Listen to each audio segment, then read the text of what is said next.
Assalamualaikum warahmatullahi wabarakatuh. Perkenalkan, kami dari kelompok 3. Nama saya Heri Riansyah. Dalam video ini, kami akan menjawab soal-soal penilaian akhir semester analisis kimia instrumen atau AKI, yaitu soal-soal tentang pengujian menggunakan spektrofotometer UV-Vis. Soal-soalnya yaitu 1. Jelaskan cara preparasi sampel dengan destruksi pelarutan menggunakan cara oksidasi kering, misalnya preparasi sampel pada penentuan fosfor pada pakan ternak. Pertama, abukan 2 gram sampel ke dalam cawan porselen selama 4 jam pada suhu 600 derajat Celcius. Dinginkan dan tambahkan 40 ml HCl dan beberapa tetes HNO3, kemudian dipanaskan dalam water bath. Kedua, dinginkan, kemudian pindahkan secara kuantitatif ke dalam labu ukur 200 ml. Tepatkan dengan aquades sampai tanda batas.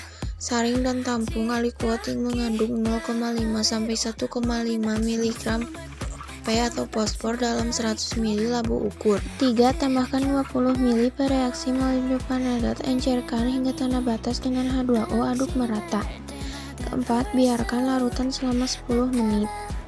Nomor 2, jelaskan cara preparasi sampel dengan destruksi atau pelarutan menggunakan cara oksidasi basah, misalnya preparasi sampel pada penentuan fosfor pada pupuk. Pertama, timbang pupuk NPK 1 gram pupuk yang sudah dihaluskan, kemudian masukkan dalam gelas kimia 250 ml. Kedua, tambahkan 20-30 ml HNO2. Ketiga, didihkan perlahan-lahan selama 30-40 menit untuk mengoksidasikan bahan yang mudah teroksidasi, kemudian didinginkan. Keempat, tambahkan 50 ml air suling dan didihkan beberapa menit dan kemudian dinginkan. Kelima, pindahkan ke labu ukur 500 ml dan tempatkan dengan air suling sampai tanda tera dan homogenkan. Keenam, saring dengan kertas saring. 7. Tampung ke dalam Erlenmeyer.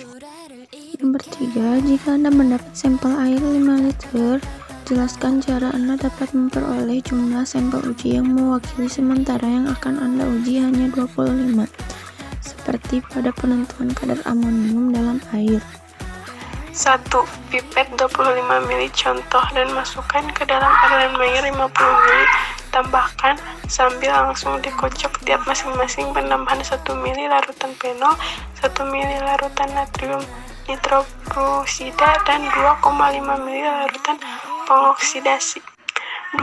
Tutup contoh dengan tutup plastik. Biarkan warna timbul dalam suhu kamar 22 Celcius sampai 27 Celcius yang terlindung dari cahaya minimal 1 jam.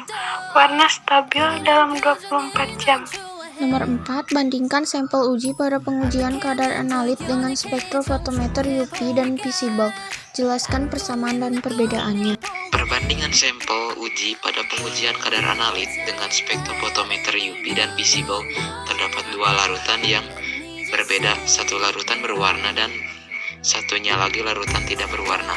Larutan yang tidak berwarna diuji dengan spektrofotometer UV, memiliki panjang gelombang 190 sampai 380 nm atau nanometer, dipakai untuk aplikasi kuantitatif menggunakan radiasi. Sedangkan larutan berwarna diuji dengan spektrofotometer visible, disebut juga dengan sinar tampak, karena larutan tersebut terlihat warnanya dengan mata, dengan memiliki panjang gelombang sekitar 380 sampai 750 nanometer. Sampel yang tidak berwarna tidak bisa diuji dengan spektrofotometer visible. Jika ingin digunakan, sampel yang tidak ada warna harus diberi dulu warna atau dibuat berwarna dengan menambahkan reagen yang spesifik, adalah reagen Polin. Persamaan spektrofotometri UV dan visible memiliki panjang gelombang sama-sama digunakan untuk preparasi sampel. 머리 껍데기에서 춤춰 you dumb dumb